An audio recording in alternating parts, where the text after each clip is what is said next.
안녕하십니까. 2024년도 부동산 강제 경매 권리 분석 강의 시작하겠습니다.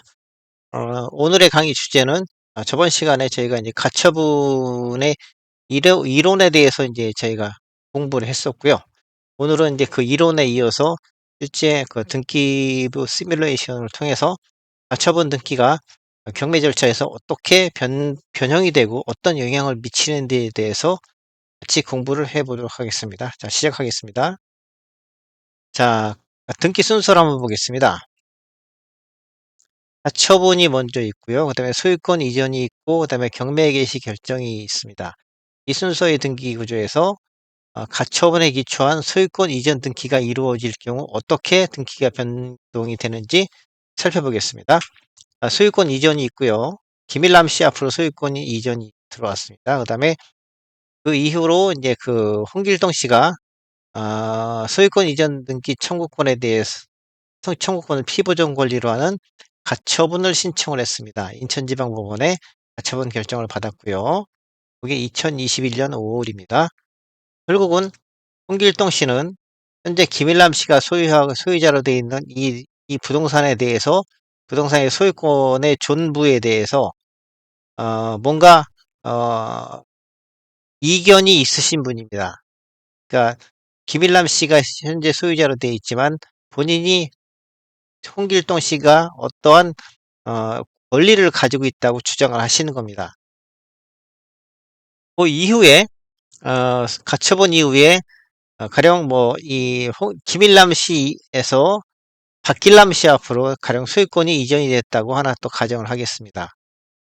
그다음에 그 채권자인 최이남 씨가 경매 개시 결정, 경매를 신청했습니다. 그래서 결국은 소유권 이전, 가처분, 또 다른 소유권 이전, 그다음에 경매 개시 결정 이런 순서로 등기가 형성이 되어 있습니다. 자, 그리고 이 상태에서요. 가령 가처분 이후에 홍길동 씨는 이 소유권 이전 청구권을 갖다가 실현시키기 위해서 본안 소송을 제기를 했었을 겁니다. 본안 소송을 제기를 해서 열심히 이제 소송을 진행을 했고요. 그 결과 어, 홍길동 씨가 승소를 했습니다. 승소를 해가지고 판결이 확정이 되면은 이런 식으로 그, 그, 그 판결 내용이라는 게 결국은 이 유일남 씨로부터 소유권을 홍길동 씨한테 이전시킨다는 그런 내용이 주가 될 겁니다. 그 소송 판결문은 그 소송 판결문이 확정이 되면은 이렇게 홍길동 씨 앞으로 소유권 이전이 되겠습니다. 그러면서 그 7번 이렇게 7번 등기가 뜨고요. 그다음에 등기 원인에 여기는 어, 인천지방법원의 확정 판결 이렇게 뜰 겁니다. 결국은 이분은 인천지방법원에서 가처분 결정을 받은 이후에 인천지방법원에서 이 실제 소유권을 이전해달라는 그런 소송을 김일남 씨를 상대로 제기를 했고요. 그 소송이 2022년에 종결이 된 겁니다. 그래서 홍길동 씨가 승소를 해서 그 판결에 의해서 이렇게 인천지방법원 확정 판결에 의해서 소유권이 홍길동 씨 앞으로 이전이 되게 되겠습니다. 그러면은 이렇게 이전이 되고 나면은 요 가처분 등기도 이렇게 말소가 되겠습니다. 왜냐하면은 그러니까 저기 뭐 가처분 등기가 뒤에 설명을 한번 드리겠지만 이렇게 가처분 등기 이후에 타인의 등기를 이렇게 말소시키는 그런 게 있는 경우 그런 말소 사항이 있는 경우에는 본인의 가처분 등기도 필히 같이 지워지게 됩니다. 이렇게요. 그래서 3번 가처분 말소가 이렇게 뜨고요. 결국은 이 가처분 이후에 자, 소유권이 이전이 됐고요. 그다음에 경매 개시 결정까지 들어왔습니다. 이런 등기가 두 개나 신규로 주등기가 두 개가 신규로 발생을 했는데 가처분에 이은 권한 소송에서 승소해 가지고서 그 판결에 기초해서 이렇게 소유권 이전시켜서 홍길동 씨 앞으로 소유권을 이전시키면 이 소유권 이전의 효과는 이 가처분 날짜로 소급해서 올라갑니다. 처분 날짜로 소급해서 올라가면서 결국은 어 판결은 2022년 4월 3일 날 받았지만 실제 그 효력은 2021년 5월 10일 날 홍길동 씨 앞으로 소유권이 이전된 것과 같은 효과를 나타냅니다. 그러면 어떻게 되냐면은 뒤에 있는 이 경매 개시 결정과 그다음에 소유권 이전 요 등기 두 개가 있죠. 4번 등기와 5번 등기요. 이 소유권 이전과 경매 개시 결정 등기는 결국은 자 소유권 이전은 이분은 김일남 씨로부터 소유권을 이전을 받았을 거예요. 그렇지만 그보다 앞서 가지고서 홍길동 씨한테 소유권이 넘어갔기 때문에 결국 이 박길남 씨가 김일남 씨로부터 소유권을 이전받았던 이 등기도 무효가 되는 겁니다. 그래서 이렇게 삭제가 되고요. 그다음에 그 최이남 씨가 경매를 신청을 했는데 이때의 채무자는 박길남 씨였었을 거예요. 그러니까 박길남 씨가 소유권을 가지고 있을 때 경매 개시 결정이 들어왔기 때문에 채권자는 최이남 씨로 되어 있지만 실제 이 당시에 최이남 씨의 그 채무자는 박길남 씨였을 겁니다. 그래서 이렇게 경매가 개시가 됐는데 이미 실제 그 가처분의 날짜인 2021년 5월 10일로 소급해 가지고서 소유권이 홍길동 씨한테 이전된 효과이기 때문에 이 4번 소유권 이전과 5번 경매 개시 결정 등기는 존재 이유가 없어지는 거죠. 이것도 다 잘못된 결국은 등기가 되는 거죠. 그러니까 박길남 씨가 소유권을 이어받았던 이 등기는 김일남 씨로부터 이전받았는데 이미 그 전에 홍길동 씨한테 소유권이 넘어간 거기 때문에 이 등기도 말소.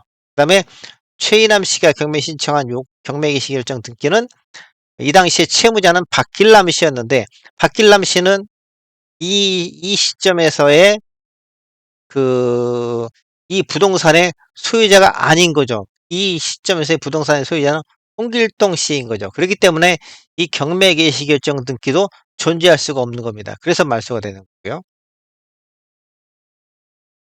가처분 이후 인천지방법원에서 진행되었던 소송에서 승소하고 동판결에 기초하여 가처분 등기 이후 기재된 모든 등기가 말소가 됩니다. 그래서 박길남 앞으로의 소유권 이전, 강제 경매 개시 결정 등기 말소, 그다음에 가처분 이후에 을구의 근저당권이나 전세권이나 임차권 등이 설정되었을 경우에도 을구 등기도 함께 말소가 됩니다. 결국은 가처분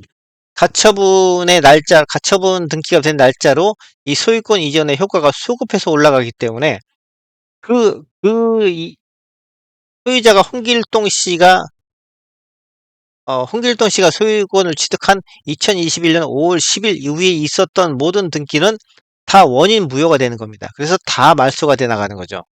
이게 가처분 등기의 무서운 그런 모습입니다. 이렇기 때문에 그 경매에서는 최선순위 가처분 등기가 있으면은 사실상 경매 절차를 더 이상 진행시키지 않는 겁니다. 경매 절차를 진행을 시켜봤자 의미가 없고, 그 다음에 이렇게, 가령 누군가 제3자가 낙찰을 받았다 하더라도 그 낙찰받은 그 내용까지도, 가처분에 따른 본등기가 실행이 되면 다 말소가 되기 때문에 오히려 선의 피해자를 더 양산할 수 있는 그런 결과가 되는 거죠. 그렇기 때문에 최선순위 가처분 등기가 있는 부동산에 대해서 경매가 신청이 되면은 경매 개시 결정만 해놓고 사실상 그 후속 절차는 더 이상 진행을 시키지 않습니다. 요게 이제 가처분 등기의 이제 그 가장 무서운 모습이 되겠습니다. 설령 경매가 진행이 되어서 제3자가 낙찰을 받고 소유권 이전까지 완료했더라도 가처분 등기의 본등기가 실행이 되면은 경매 결과까지 말소됩니다. 그렇기 때문에 실무에서는 경매 절차를 진행하지 않는 것이 실무 관행이 되겠습니다. 경매 실무 관행이 되겠습니다. 여기서 이제 이렇게 소유권이 모두 다 뒤집어진다는 이런 의미는 이런 모습은 이런 패턴은 저희가 앞에서 봤었던 가등기랑 좀 비슷하죠. 근데 가등기는 경매 절차를 진행을 하잖아요. 근데 가처분은 경매 절차를 진행을 안 합니다. 그 이유는 굳이 설명을 뭐 비교해서 드리자면 이 가처분은 100% 뭔가 소유권과 관련된 나중에 분쟁이 발생을 할 테니까요. 이 경매 결과가 부정될 그럴 리스크가 가능성이 상당히 높습니다. 근데 가등기 같은 경우에는 저희가 이제 공부했을 때 순위보존 가등기와 또 하나 뭐가 있다고 말씀드렸었죠? 그렇죠. 담보가등기가 있습니다. 담보가등기인 경우에는 이런 경매 결과가 뒤집어질 위험이 거의 없습니다. 그다음에 또 경험상 순위보전 가등기보다는 담보가등기가 훨씬 많습니다. 가등기에서는.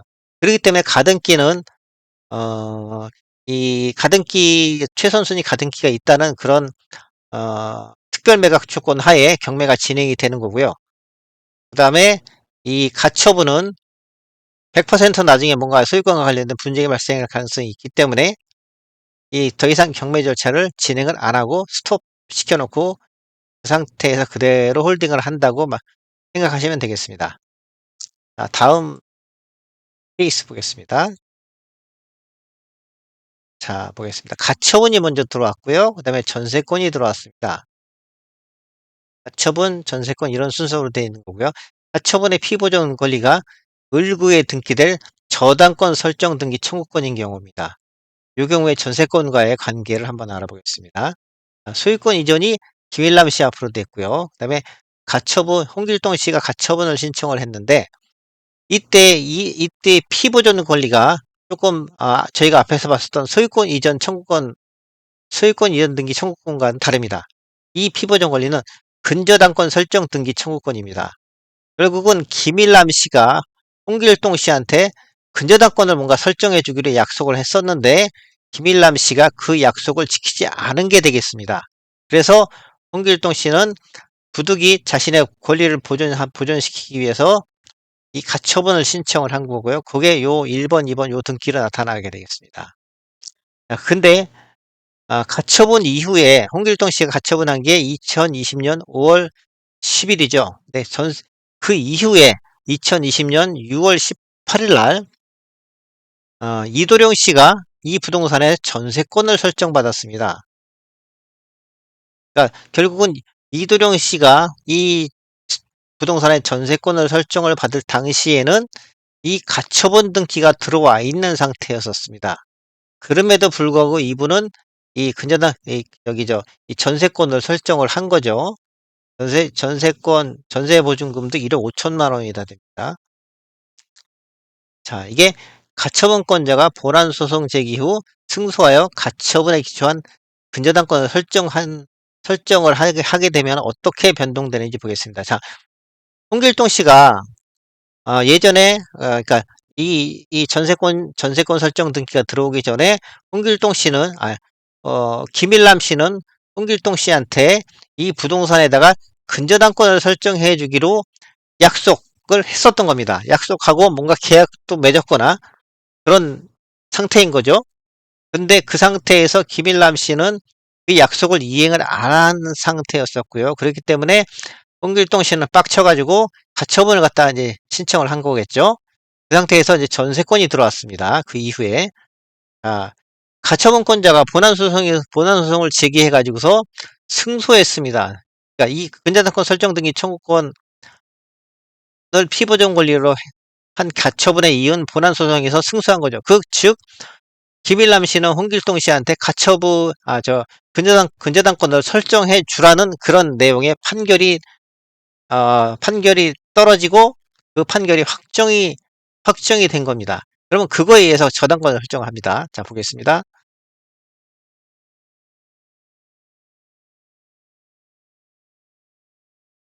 어, 등기부의 갑구에서 가처분이 그대로 내려오고요. 그다음에 그 이후에 강제경매 개시 결정이 이렇게 들어왔습니다. 채권자 이갑수 씨가 강제경매를 신청을 했네요. 그다음에 을구에 보면은 이도령 씨의 전세권이 들어왔었죠. 그게 이렇게 내려와 있고요. 그다음에 가처분권자가 본안소송을 제기해가지고 승소했다고 했죠. 했다고 말씀을 드렸었죠. 그러면 이제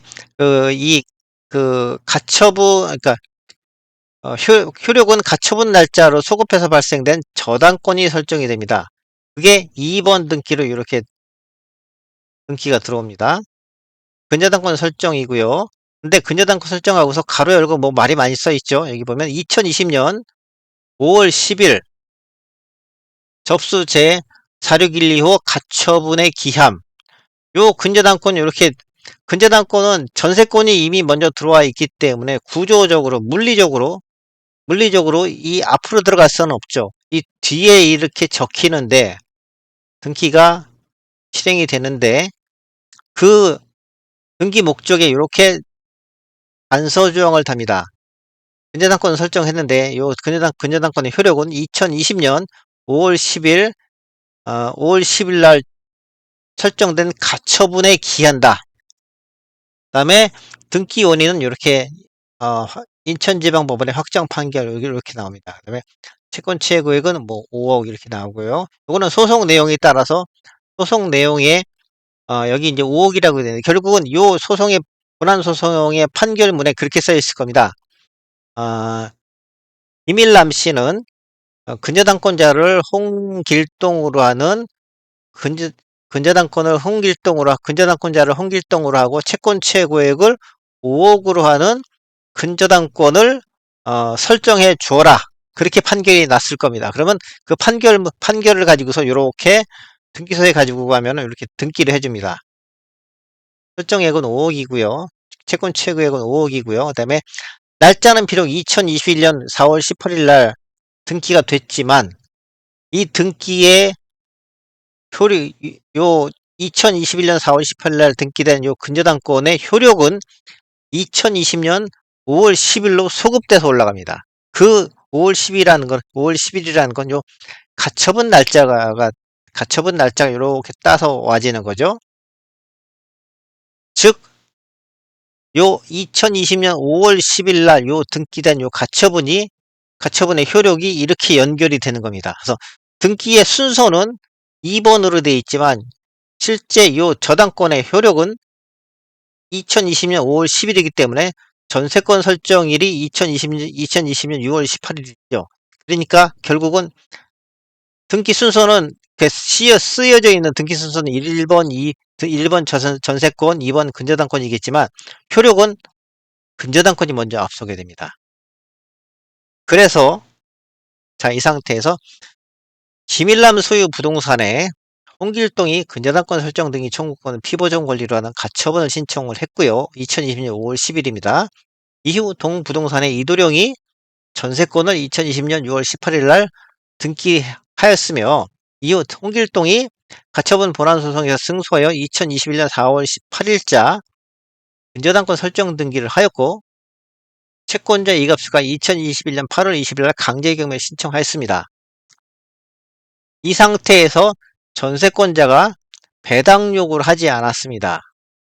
요때 요 경매 결과가 어떻게 되는지 한번 보겠습니다.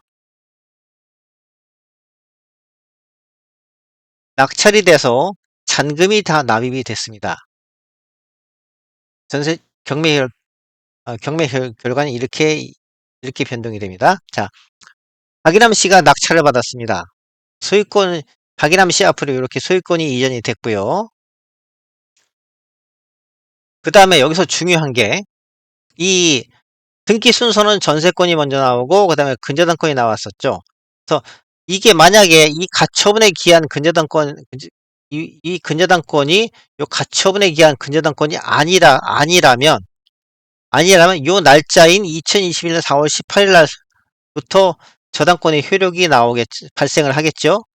그러면은 결국은 이 저당권의 효력은 전세권보다는 뒤집니다. 그래서 전세권자가 배당 요구를 했다면은 전세권 설정 등기가 말소가 되겠지만 전세권자가 전세권에 기한 배당 요구를 하지 않는다면은 저희 앞에서 어떻게 배웠었죠? 그 전세권은 낙찰자가 떠안는다, 승계한다 이렇게 배웠었죠. 근데 여기서는 저당권의 순서는 비록 이렇게 쓰여져 있는, 등기되어 있는 순서는 저당권이 뒤지지만 이 저당권의 효력은 가처분 등기일인 2020년 5월 10일로 거슬러 올라가서 소급해서 발생이 되기 때문에 실제 효력은 이 저당권이 먼저 앞서게 되는 겁니다. 그래서 이 저당권은 2020년 5월 10일부터 효력을 나타내는 거기 때문에 이 전세권은 배당 요구를 하지 않았더라도 이 전세권은 인수되지 않습니다. 이 전세권은 말소됩니다. 을구의 등기 기록 순서를 보면 배당 요구하지 않은 전세권이 앞서는 관계로 낙찰자가 전세권을 인수하는 것처럼 보이나 설명드렸었죠. 지금까지 저당권 등기가 2020년 5월 10일자 가처분에 기인하는 것인 바 상기 전세권 등기는 인수되지 않고 매각으로 소멸합니다. 이게 가처분 등기에서 발생하는 좀 상당히 좀 특이한 그런 내용입니다. 자, 근저당권의 효력이 전세권보다 앞서는데도 불구하고 왜 등기 기록 순서는 늦을까요?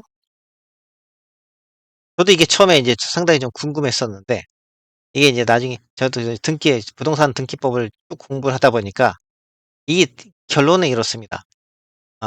우리나라 등기제도가 도입된 이후에 등기부가 전산화된 게 한 2000년경에 대부분의 등기부가 전산화됐습니다. 그 이전에는 모든 등기는 등기용지에 손으로 직접 써서 등기를 실행을 했습니다. 그래서 옛날에 1990년대 초반에 저희가 이제 그 등기를 하려고 등기소에 가면은 실제 등기부라는 책자가 있었어요. 책자에다가 실제 그 등기관들이 어, 이렇게 타이핑을 쳐가지고서, 타자로 쳐가지고서 거기에다가 기록을 했습니다. 그 다음에 본인의 도장을 찍어가지고서 등기를 했는데, 그러다 보니까 전세권 설정 등기가 이렇게 물리적으로 먼저 들어와 있으면은, 그 다음에 가처분에 기한 근저당권 등기를 하려고 하더라도 실제 물리적으로 이 전세권 설정 등기를 갖다 지워버리는 수밖에 없었어요. 근데 그거는 굉장히 위험한 짓이기 때문에 실제 예전의 등기에 비해서도 전세권 설정 등기가 이렇게 돼 있을지라도 가처분에 기한 근저당권 설정 등기는 이렇게 2번으로 표시를 했습니다. 그렇지만 그 근저당권의 효력은 이렇게 가처분의 날짜를 이렇게 적어가지고 가처분